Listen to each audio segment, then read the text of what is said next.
नमस्कार. मी भरत वेद पाठक. माझ्या वेदवाणी चॅनलमध्ये आपणा सर्वांचं पुन्हा एकदा स्वागत आहे. भारतरत्न डॉक्टर बाबासाहेब आंबेडकरांच्या जन्मदिनानिमित्त आपणा सर्वांना खूप खूप शुभेच्छा. आज आपण बाबासाहेबांच्या जन्मदिनानिमित्त बाबासाहेबांच्या एका वेगळ्या पैलूवर थोडीशी संक्षेपाने चर्चा करणार आहोत. बाबासाहेबांचा लोकसंख्याविषयक विचार आज आपण पाहण्याचा प्रयत्न करणार आहोत. डॉक्टर बाबासाहेब आंबेडकरांच्या बहुमुखी व्यक्तिमत्वामध्ये त्यांचे अर्थशास्त्र व लोकसंख्याविषयक विचार त्यांचा द्रष्टेपणा दर्शवणारे भाग आहेत. बाबासाहेबांनी तत्कालीन स्थितीमध्ये कुटुंब नियोजनाचे महत्त्व स्पष्ट केले होते. या अत्यंत महत्त्वाच्या व दूरगामी परिणाम करणाऱ्या मुद्द्यावर त्यांनी अत्यंत अभ्यासपूर्ण आणि सकारात्मक विचार मांडले होते, जे आजही लागू होतात. खरं तर लोकसंख्या वाढ ही समस्या आजही कायम आहे. आता या समस्येच्या स्वरूपात काळानुसार बदल झाला आहे.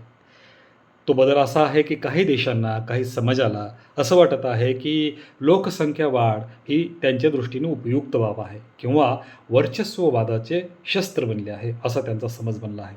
मात्र जगण्याचे शास्त्र जर यामुळे बाधित होत असेल तर ही संकल्पना लोकोपयोगी कधीच होऊ शकत नाही. याचा विचार आज अगत्यानं करण्याची गरज निर्माण झालेली आहे. दलित नेते, भारतीय राज्यघटनेचे शिल्पकार, स्त्रियांचे कैवारी, अर्थशास्त्री, समाजशास्त्री, कृषी धोरणाचे चिंतक अशा विविध पैलूंचे एकत्रित स्वरूप म्हणजे डॉक्टर बाबासाहेब आंबेडकर. देशाला जलसाक्षरता आणि ऊर्जा साक्षरतेची गरज आहे असे त्यांनी 1942 साली सांगून ठेवले होते. देशाची अफाट वाढणारी लोकसंख्या हे एक भयावह संकट आहे, हे बाबासाहेबांनी त्यावेळी सूचित केले होते आणि यावर उपाय करण्याची गरज आहे असे 1930च्या दशकात 3 द्रष्ट्यांनी सांगितले होते. त्यापैकी डॉक्टर बाबासाहेब आंबेडकर यांचा पहिला क्रमांक लागतो. त्यामध्ये आहेत जे.आर.डी. टाटा आणि र.धो. कर्वे यांचाही त्यामध्ये समावेश होतो. स्वतंत्र मजूर पक्षाच्या 1937 सालच्या निवडणुकीच्या जाहीरनाम्यामध्ये बाबासाहेबांनी आश्वासन दिले होते की 1 किंवा 2 मुले बास असा कायदा आम्ही करू, आणि त्यांनी तो शब्दही पाळला होता. परंतु मुंबई विधिमंडळात लोकसंख्या नियंत्रण व कुटुंब कल्याण विधेयक त्यांनी आणले. 10 नोव्हेंबर 1938 रोजी ते मंजूर होण्यासाठी त्यांनी विशेष प्रयत्नही केले. तेव्हा त्यांनी कुटुंब नियोजन करणाऱ्या व्यक्तीला किंवा त्या कुटुंबाला पुरस्कार देण्याची तरतूद आणि न करणाऱ्याला शिक्षेची तरतूद अशी सूचना केली होती. दलितांप्रमाणेच स्त्रियांनाही हीन वागणूक दिली जात होती असा तो काळ होता. कुटुंबातील स्त्रियांचे हाल कमी व्हावेत म्हणून त्यांनी स्त्रियांना घटस्फोट, पोटगी, पुनर्विवाह, वडिलार्जित संपत्तीमध्ये वारसा हक्क, दत्तक घेणे आदी हक्क देणाऱ्या हिंदू कोड बिलाचा आग्रह त्यांनी धरला होता. स्त्रियांना ज्ञानार्जन नाकारत चूल, मूल आणि घरकुल एवढ्याच मर्यादेत ठेवणाऱ्या हिंदू समाजाचा त्यांनी त्यावेळी त्याग केला. मात्र या धाडशी पावलामागे केवळ समाजाची उपेक्षा हे एकमेव कारण नव्हते. याचबरोबर यामध्ये उपेक्षित समाजातील दुर्लक्षित स्त्री जीवन सुधारले पाहिजे असा त्यांचा आग्रह होता आणि त्यासाठी देखील त्यांनी हा निर्णय घेतला होता. त्यांनी महिलांना आपल्या हक्कांची जाणीव व्हावी आणि स्वयंनिर्णयाचा अधिकार मिळावा, त्यांच्यामध्ये ही जागृती यावी, यासाठी देखील त्यांनी हे पाऊल उचललेले होते. त्यामध्ये त्यांच्या या निर्णयामागे त्यांचे हे व्यापक धोरण दिसून येते. हिंदुस्थानामध्ये त्यावेळी र.धो. कर्वे यांनी संतती नियमनाचा प्रचार सुरू केला होता.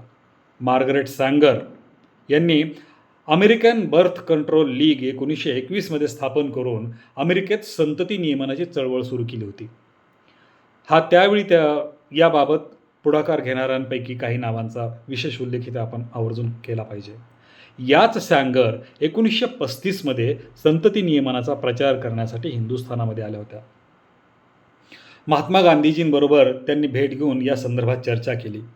परंतु या क्षेत्रामध्ये काम करण्यासाठी कृत्रिम साधनांची हिंदुस्थानातील समाजाला गरज नाही असं महात्मा गांधीजींचं मत होतं. कारण भारतातील तत्कालीन हिंदुस्थानातील समाज अध्यात्मवादी असल्यामुळे विवाहाअंतर्गत ब्रह्मचर्य व आत्मसंयमन यांच्या साहाय्याने मुलांचे जन्म रोखले जातील, कुटुंब मर्यादित राखता येईल असे महात्मा गांधीजींचे मत होते. डॉक्टर बाबासाहेब आंबेडकर अर्थशास्त्रज्ञ असल्याने त्यांचे या विषयाकडे विशेष लक्ष वेधले गेले होते.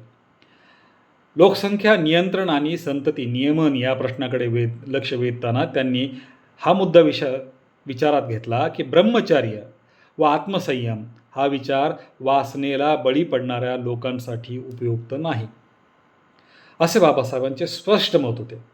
बालविवाह बंदी, मुलींच्या विवाहाचे वय वाढविणे, स्त्रियांना स्वतंत्र अधिकार देणे, स्वावलंबत्व त्यांना बहाल करणे, असे काही आणि हे केवळ असे काही उपाय करून या क्षेत्रामध्ये प्रभावी काम करणे शक्य होणार नाही असे त्यांना वाटत होते. संतती नियमन हा एकमेव आणि हाच यावरील महत्त्वाचा उपाय आहे लोकसंख्या नियंत्रणासाठी, असा त्यांचा ठाम विश्वास होता. स्त्रियांचे आरोग्य, मुलांचा विकास, कुटुंबाचे कल्याण, देशाची आर्थिक उन्नती अशा विविध बाजूंनी त्यांनी या विषयाचा विचार केला होता. या विषयाभोवतीच या सर्व बाबी फिरत आहेत असं बाबासाहेबांचं स्पष्ट मत होतं. कुटुंब नियोजन आणि लोकसंख्या नियंत्रण याबाबत बाबासाहेबांचे विचार समजून घेताना त्यांच्या वतीने PJ रोहम यांनी मुंबई प्रांताच्या विधिमंडळापुढे एक ठराव मांडला. हा ठराव बाबासाहेब स्वतःच मांडणार होते, परंतु काही कारणास्तव रोहम यांनी त्यांच्या वतीने हा ठराव मांडला. बाबासाहेबांशी झालेल्या चर्चेनुसार त्यांनी त्यावर भाषण केले आणि त्यावेळी मांडलेला ठराव असा होता की कुटुंब मर्यादित राखण्याची निकडीची गरज लक्षात घेता ह्या प्रांतामध्ये म्हणजे मुंबई प्रांतातील जनतेमध्ये एक प्रभावी प्रचार मोहीम सरकारने हाती घ्यावी.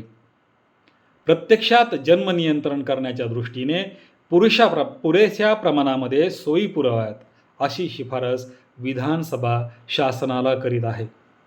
हा ठराव बिनसरकारी होता, तो फेटाळला जाणार हे निश्चित होते, परंतु दारिद्र्याला कारणीभूत असलेल्या अतिलोकसंख्येच्या समस्येकडे सरकारचे लक्ष वेधण्यासाठी आणि त्यावरील परिणामकारक उपाय म्हणून संतती नियम कार्यक्रम शासनाने स्वीकारणे कसे गरजेचे आहे याकडे लक्ष वेधण्यासाठी स्वतंत्र मजूर पक्षातर्फे हा ठराव मांडला गेला.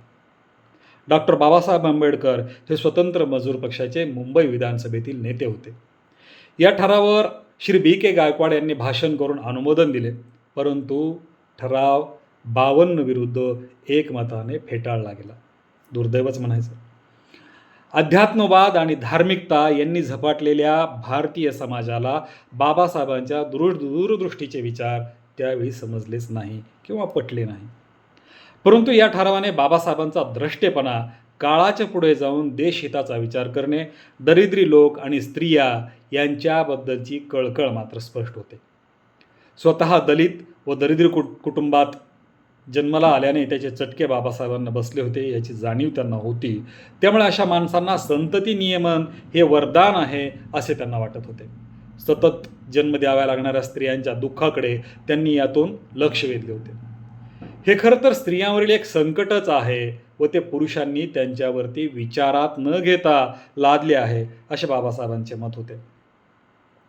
या प्रकारामध्ये म्हणजे मुलांना सतत जन्म घालत राहण्याच्या प्रकारामध्ये अनेक स्त्रिया मृत्युमुखी पडतात. नको असलेली संतती टाळण्यासाठी गर्भपाताचे जीवावर बेतणारे प्रकार करतात आणि मग यातून तशातही नकोशा असलेल्या मुलांचा जर जन्म झाला तर त्यांच्या संगोपनाकडे दुर्लक्ष होते आणि मग त्यातून रोगट पिढी वाढते.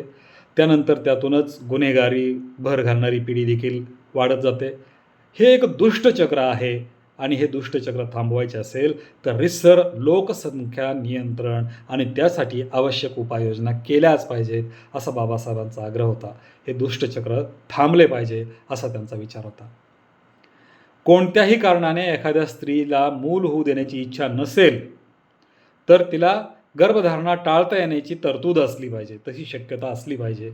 संतती जन्माला घालणे हे सर्वस्वी तिच्या इच्छेवर अवलंबून असले पाहिजे असे बाबासाहेबांचे मत होते. गरोदरपण, बाळांतपण आणि मुलांचे संगोपन याचा भार स्त्रीलाच सोसावा लागतो, म्हणून मुले केव्हा आणि किती होऊ द्यावीत याचा निर्णय तिचा तिने घ्यावा असा बाबासाहेबांचा आग्रह होता. अलीकडची स्त्रीमुक्तीची चळवळ हेच सांगते. यातूनच बाबासाहेबांच्या विचारात स्त्रीमुक्तीची बीजे सापडतात. संतती नियमनाची साधने स्त्रियांच्या आरोग्यास सुरक्षित असावीत आणि पुरुष वापरू शकतील अशा साधनांबाबत अधिक संशोधन व्हावे असा त्यांचा आग्रह होता.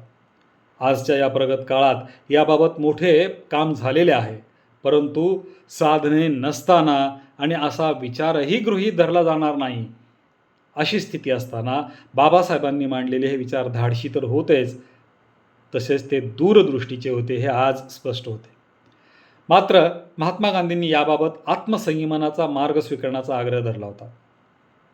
एकच अपत्य झाल्यानंतर संयमन स्वीकारावं आणि स्त्री पुरुषांनी एकच मूल एकच अपत्य जन्माला घालेपर्यंत शरीर संबंध ठेवावेत, हा एकमेव मार्ग आहे असं महात्मा गांधीजींचं मत होतं.